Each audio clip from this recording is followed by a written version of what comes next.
production lines, if there's some sort of an interruption in power, the equipment now senses that power loss, that process gets thrown off. So now a customer recognizes years later, it's like, oh man, we're having power interruptions, we're losing product, we're late on deliveries. We need a UPS system. Giant solution, giant piece of equipment for the customer. I mean, the container weighed 88,000 pounds. A UPS is an uninterruptible power source, so it conditions power to give a customer clean power for whatever the load is that it's supporting, along with providing a battery runtime. So a runtime to support the customer's load for X amount of time during a power outage or a power issue. So let's say I've never heard of a UPS system, and like I know exactly what you're saying there. So the UPS system is basically getting installed at the customer site, often in their mechanical room, in their gray space, and it's running like online in parallel with their utility source that's coming in, right? Right. Yeah, most people are familiar with what a generator is and what a generator does. So this ties in between whatever that is supporting in between a customer equipment, customer process, whatever it is, and a generator. So a generator takes, however long to fire up, to provide clean power, to provide, that runtime, that backup power to that equipment. This covers that in between period most of the time. So, okay, so utility source coming in, feeding the customer's load, right? Utility disruption, or potentially even like a brownout or something like that, but some type of disruption that triggers a signal to the automatic transfer switch. Well, maybe not quite yet, but it sends a signal to the generator to come online, right? But now we've got loss of power and the generator is still working to get online, right? Because that doesn't happen like that. Correct. So then to your point, that UPS has been running parallel and power has been running through there, also being conditioned the entire time during just normal power conditions. But now when it's sensing this issue, now that the battery aspect of the UPS kicks in to provide that uninterruption of power for that transfer that takes place. So, okay, so we've got a situation, we've got utility power coming in. Like you said, the UPS is online with the utility. The UPS is feeding the customer's load. It's conditioning the incoming power. Now we experience disruption at the utility level. It sends a signal to the generator. The generator is going to come online. But in the meantime, you talked about the UPS is going to be the equipment that basically rides the customer through until that generator comes online. And just speak to that a little bit.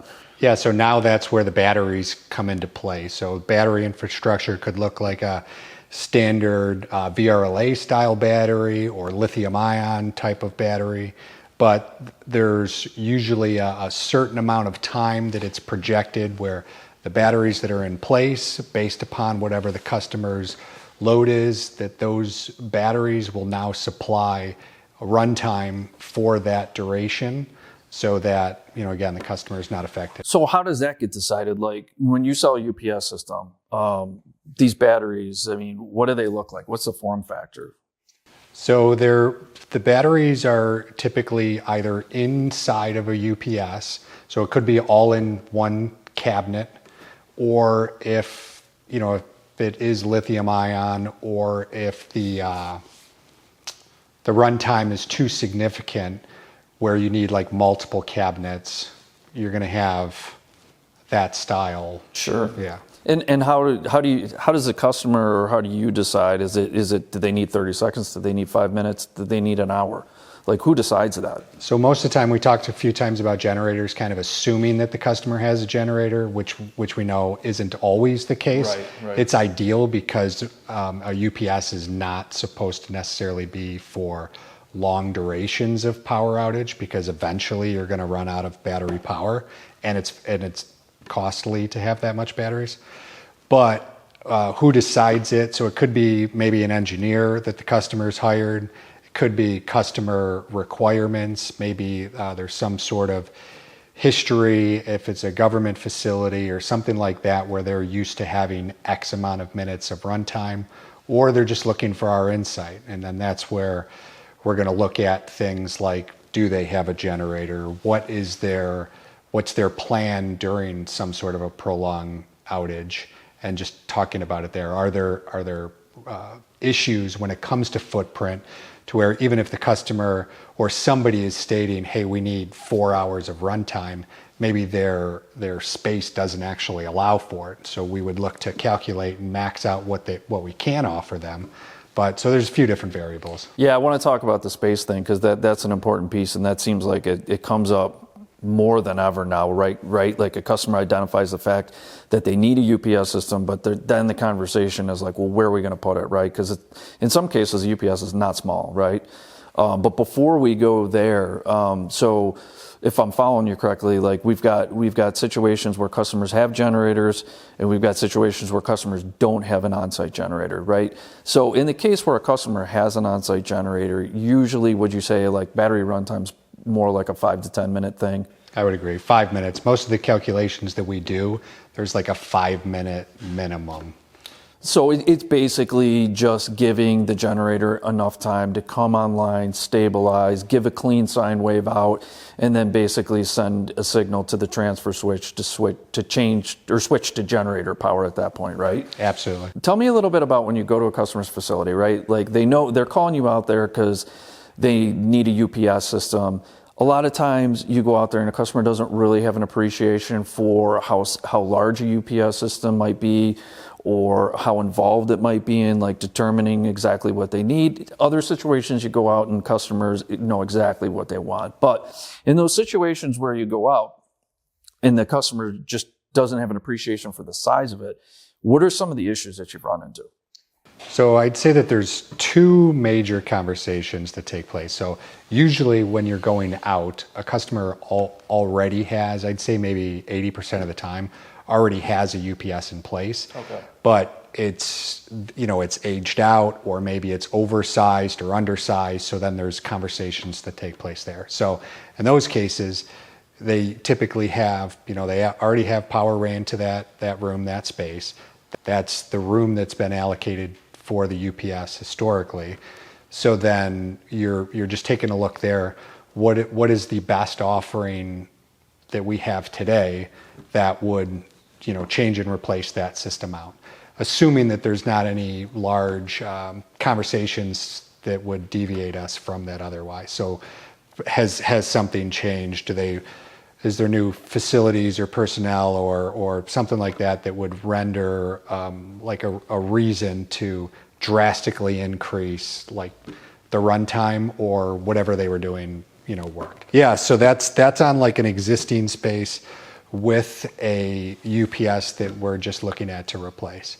Then there's the other scenarios where it tends to be more in like a production type of a facility where a UPS is, yes, it's been in their IT and their white space, but it has not been, used historically to back up some sort of a process in that facility. So now there's a larger conversation. Again, what are they backing up? How big does the UPS need to be when it comes to kW capacity, runtime, et cetera? And if we are talking about a large system, then to your point, they can be a very large piece of equipment. So that's all stuff that has to be. Yeah, you're bringing up an interesting point, right? Because I used to think of UPS systems like in the context of like data equipment, right? Like we're going to back up like very sensitive like servers, and I'm going back like 10, 15 years ago, like that was a very common application for a UPS system. But now I think what we've seen is that we've seen continued fluctuations in power, like less steady power sources. And also we've seen like manufacturers that are doing like very precision based manufacturing where any deviation or any fluctuation in power can like really cause a ton of problems for them, right? I mean, and I know we've seen a bunch of these applications too. We have. I mean, the production lines, if there's some sort of an interruption in power, the equipment now senses that power loss, and maybe the process because it is so exact, that process gets thrown off. So you have personnel that now have to maybe reset machines, or you have actual product that's being run through the equipment that is all scrapped and thrown away. Oh yeah, and I can imagine very expensive. Very expensive. So I mean, if it takes hours for them to reset, again, based upon personnel, they have timelines, et cetera. So then more and more customers over the years have looked at, okay, these types of outages that we are seeing on that reoccurring basis are happening. What are they actually costing us? And does it make sense for us to make the investment of adding a UPS so that doesn't happen? Right, and I think this is one of the evolutions that we've seen, right, is like you go back 10, 20 years ago, manufacturing, the goods that were being manufactured and the equipment that was going into manufacturing the goods, I don't think it was as sensitive, right, because it wasn't as precise as what we're seeing now. And so all those electrical spaces and all that gray space was built out without the thought of a UPS in mind. And right, like we know what has happened over time is like they've just added more and more equipment to these electrical closets and to these gray spaces. So now a customer recognizes years later, it's like, oh man, we're having power interruptions, we're losing product, we're late on deliveries. We need a UPS system. In some cases, we need a whole building UPS system that we're going to put right at our service entrance so to ensure that our whole facility is getting clean power. But then where do you put the thing, right? That's another issue.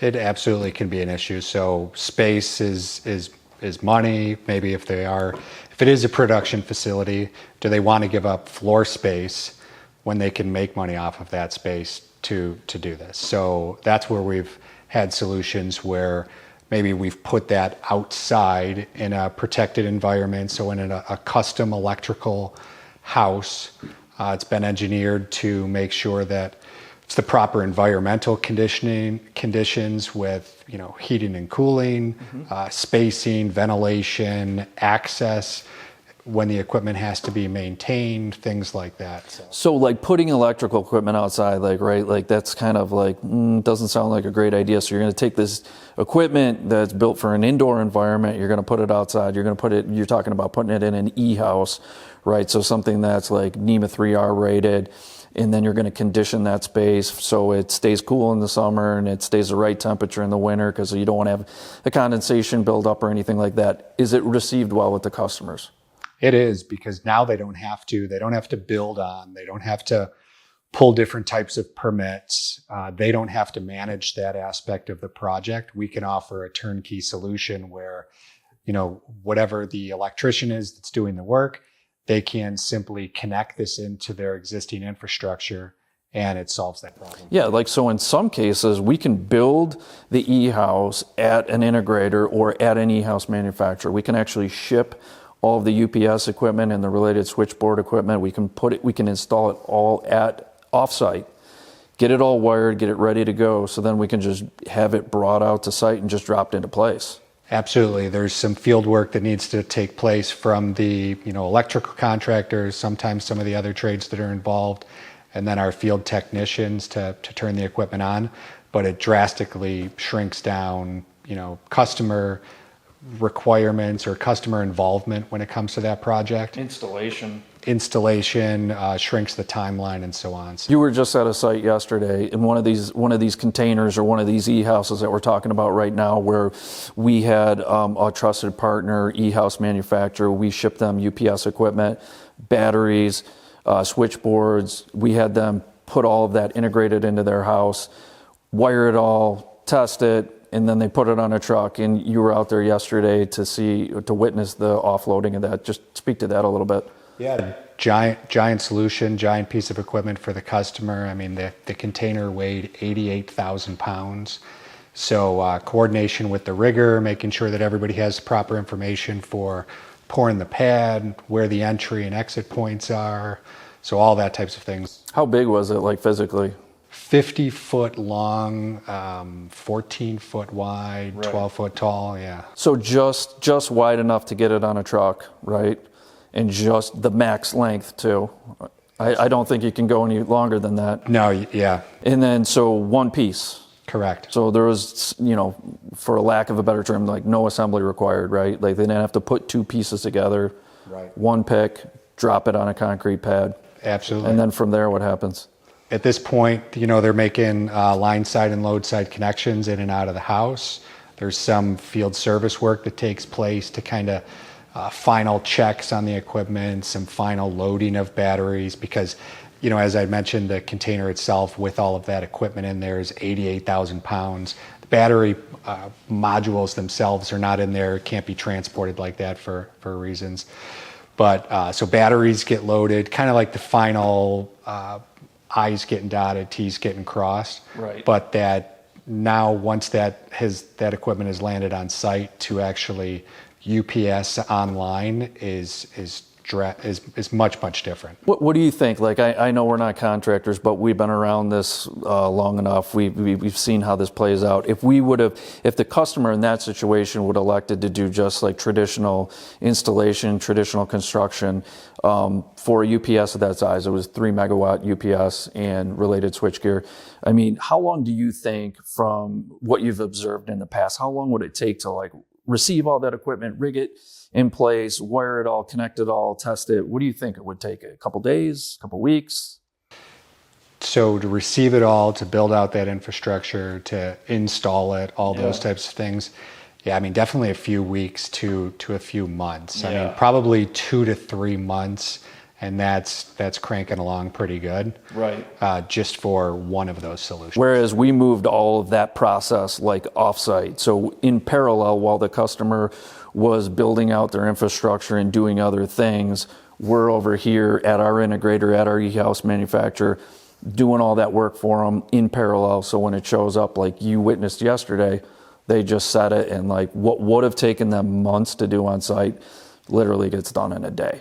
Yeah, to your point there, as far as what they're able to still do on site, then what can be done off site. You can run parallel paths to just get to that end goal much quicker, much more efficient. Awesome.